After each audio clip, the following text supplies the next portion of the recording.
ويا صباح النور بالغزالات ديالي، كي دايرين؟ لاباس عليكم؟ ان شاء الله تكونوا بخير وعلى خير. فيديو جديد من يومياتنا الرمضانيه. قولوا لي واش كاين شي عنايه بالبشره؟ لا نسيتي راسك اختي وسط الكوزينه والشهيوات والطياب؟ لا لا لا ايوا حبيبتي، جيت نفكرك اليوم باش لا نسيتي راسك وسط الشقه وسط المسؤوليات، حيت انا بدوري شي مرات راه كنسى راسي وكنسى بشرتي وسط المشاغل وسط المسؤوليات. الله يحسن العوان والوليدات، فضروري يا حبيبتي تهلاي في بشرتك، ضروري تخطفي واحد الوقيته ديالك تقولي هذه ديالتي وتكوني انانيه فيها، تكون ديالتك تسترحي فيها، تنفسي فيها، تهلاي في راسك فيها، ولا لا تجلسي تصنتي لعظامك فيها. الامهات غيكونوا فاهميني في هذه اللقطه هذه. فضروري ضروري باش تهلاو في اسرتكم وتهلاي في دارك وتهلاي في راجلك وفي وليداتك، راه ضروري اول حاجه هي انتي. حيت دائما كنقول لكم راه المراه هي كل شيء. ايوا مباشره غندوزو لاله مولاتي الكوزينه.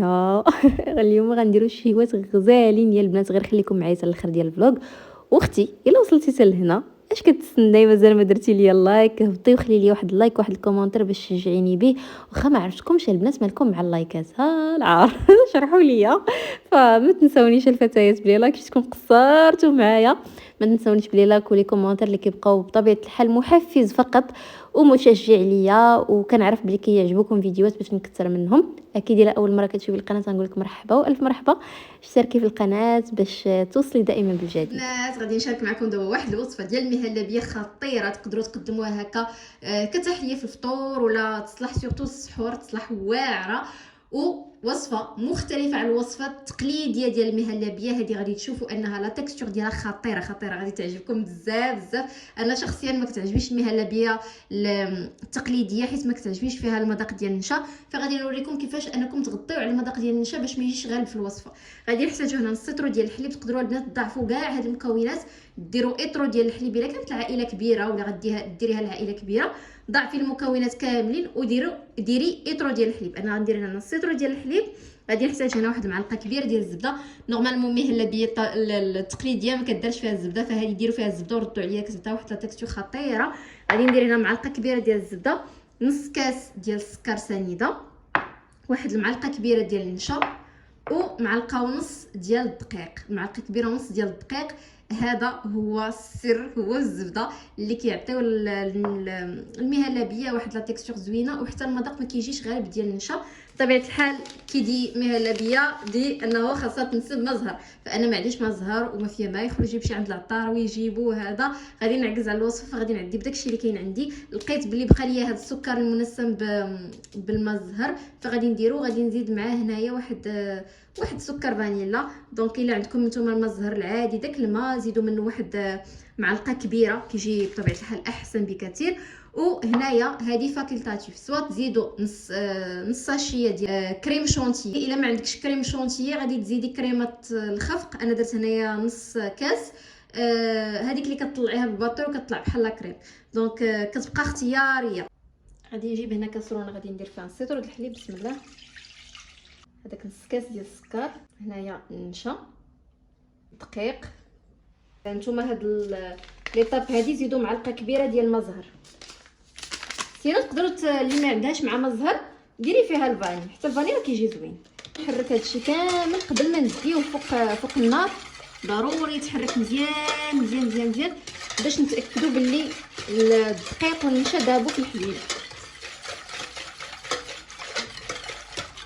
تحريك ما تغطيش عليها، ضروري تبقاي تحركيها هكا باش ما يلصقش من تحت الدقيق والنشا. ملي كتبان لينا البنات بدات كتعقد، ها نتوما راه بدات كتعقد، شفتوا؟ غادي نزيد هنا معلقه كبيره ديال الزبده اللي غادي تذوب بطبيعه الحال على ديك الحراره.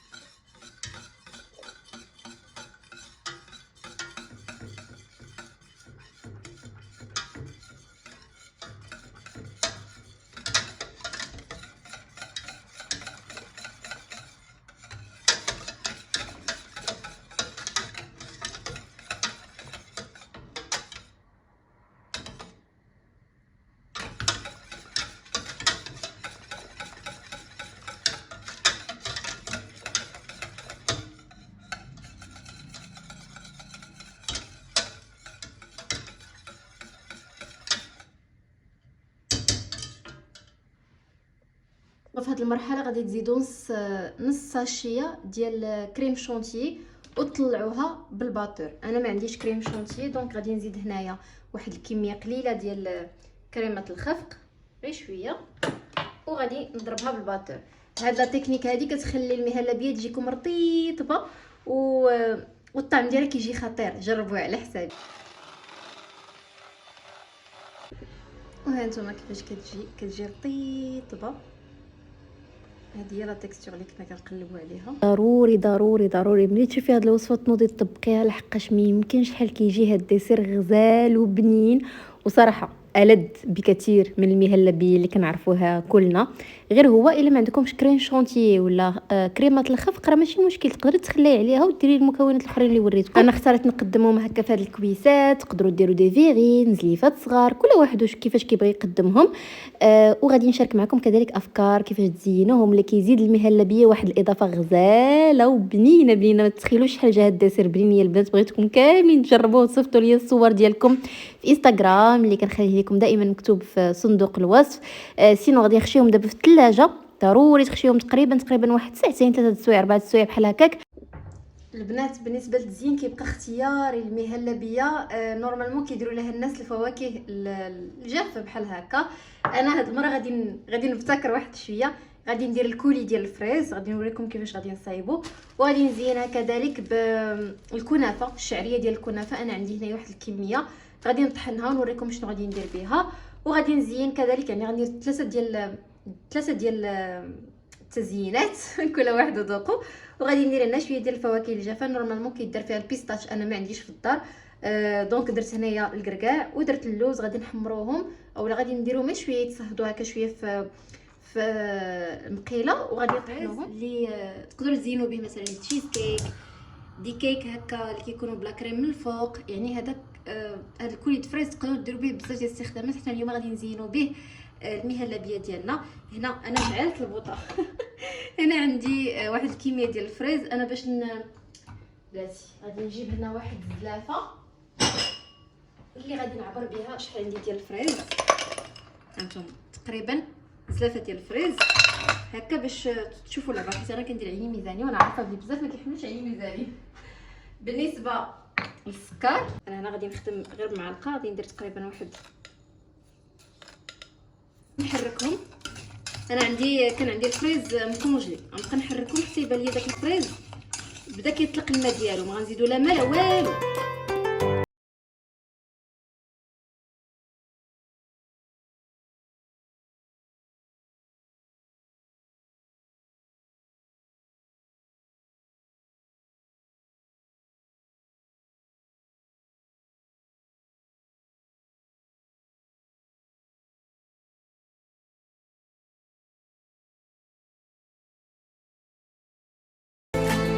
كما شفتوا البنات حاولت نجمع شويه الكوزينه كنحاول نطرف ونشقى. هنايا ملي بان لكم بدا كيطلق الماء ديالو زيدوا ليه الحامض. يعني في الايطاب الاخرى تزيدوا ليه الحامض غير واحد الكميه قليله تقريبا واحد سا ديبون الكميه اللي نتوما دايرين. انا تقريبا زدت واحد معلقه كبيره ديال الحامض هنايا وصافي. راه كما شفتوا راه هو كيطلق الماء ديالو. ما تحتاجوش ديروا حتى قطره ديال الماء. شفتوا كيطلق الماء ديالو وما تخافوش راه ما كيبقاش هكا جاري. هو غادي وكيعقد كيبرد وكيزيد يعقد بحال الكونفيتور تماما. وهنا كيكون وجد معنا داك الكولي ديال الفريز. عرفتوا راه كيجي غزال. تقدروا تزينوا به بزاف ديال الحاجات التحليات ديالكم. لي غاتو تشيز كيك كيبقى يعني تقدروا تحتفظوا به في الثلاجه. وهنايا كيبقى لكم الاختيار الا بغيتوا الكولي د فريز يبقى فيه الطروفه ديال الفريز تحسوا بهم خليوه ما تطحنوش.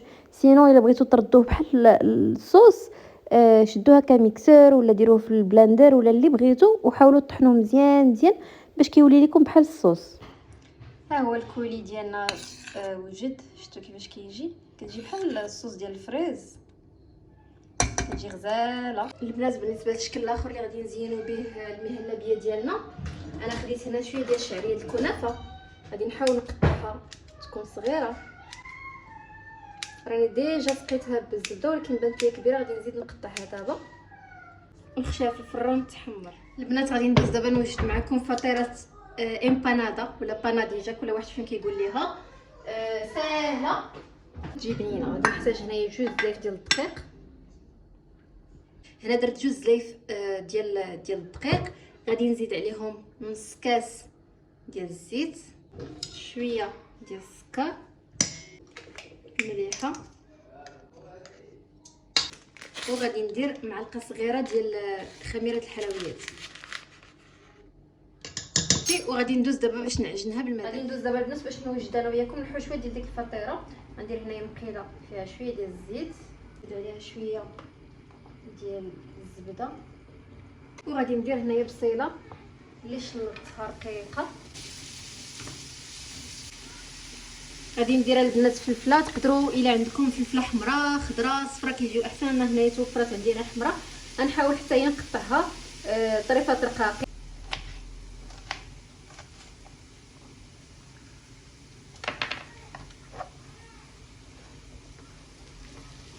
هنايا الحباب كيما شفتوا زدت الربيع قزبور ومعدنوس، وغادي نزيد الكفته.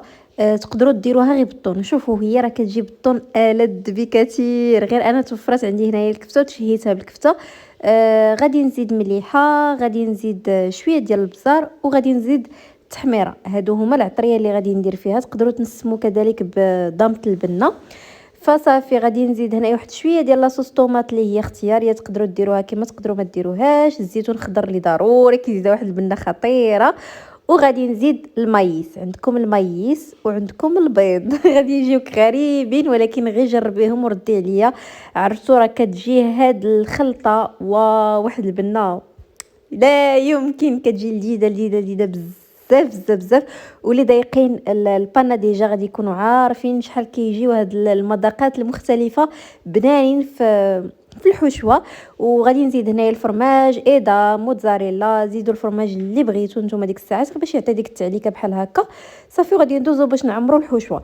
بالنسبه لهاد الفطيره جربوها يا البنات، كتجي مشبعه لذيذه وغنيه بزاف بالمذاقات اللي جدادين وكيكونوا بنانين بزاف.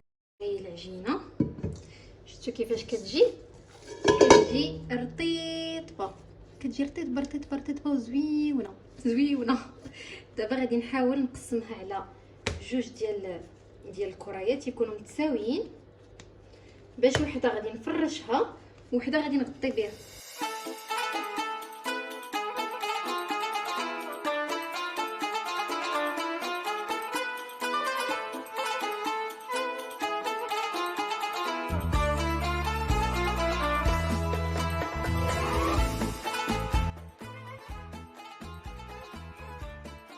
هانتوما البنات درت هنايا هاد الطبقه الاولى، وغادي نجيب دابا الحشوه. بسم الله.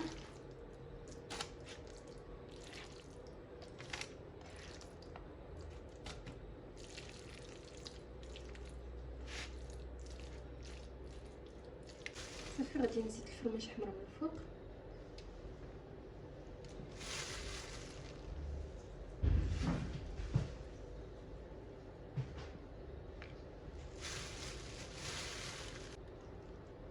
وكما شفتوا الطبقه الاولى درت فيها الحشوه، والطبقه الثانيه غادي نجي هنايا باش نسرحها باش نغطيو بها الفطيره ديالنا اللي كتجي لذيذه. نتمنى انكم تجربوها.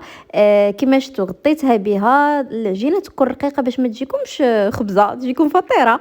فصافي غادي ناخذ هنايا موس ونبدا نقطع الفائض ديال العجينه اللي كتبان ليا، وحاولوا تسدوها مزيان باش هكذا ما تحلش لكم الفران. كما شفتوا انا هكا سديتها في الاول غير بيديا، ومن بعد خديت واحد الفرشات وبديت كندوز عليها باش نضمن انها تسدات، وفي نفس الوقت كتعطي واحد الشكل زويون.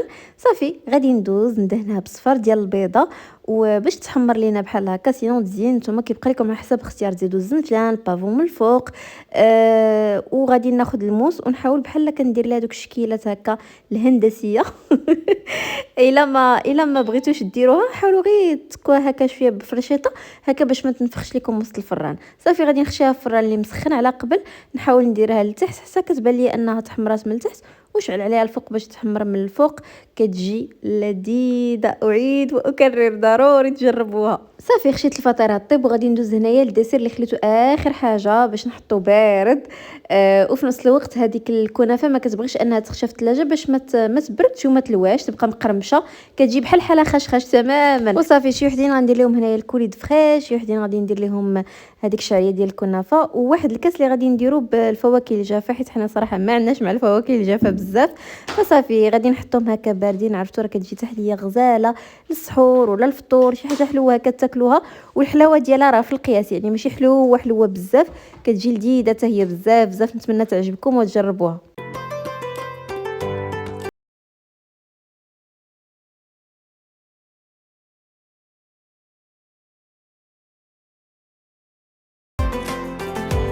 وكما شفتوا الفطيره ملي خرجت من الفران انا سهيت عليها شويه تحمرات زياده على اللزوم في الفران، ولكن فريمون جات بنينه بزاف الحاله. حتى هو صايبت هنا واحد لاصوب ديال الدجاج كريميه بالخضر، كتجي حتى هي لذيذه، حتى نشاركها معكم ان شاء الله. ما قدنيش الوقت وما بغيتش نكثر عليكم الوصفات باش ما تدوخوش. وصافي هذا هو فطورنا خفيف بسيط ولذيذ. نتمنى ان الفيديو ديال اليوم يكون عجبكم. ما تنساونيش اكيد بلي لايك ديالكم، بالتعليق ديالكم، بتشجيعاتكم اللي كتهمني بزاف واللي بها باش غادي نستمر معكم ان شاء الله في يومياتنا ديال رمضان. تهلاو ليا في رزقكم، خليتكم على خير، الله يحفظكم، ونتلاقاو في فيديو الغدا ان شاء الله. بسلامه.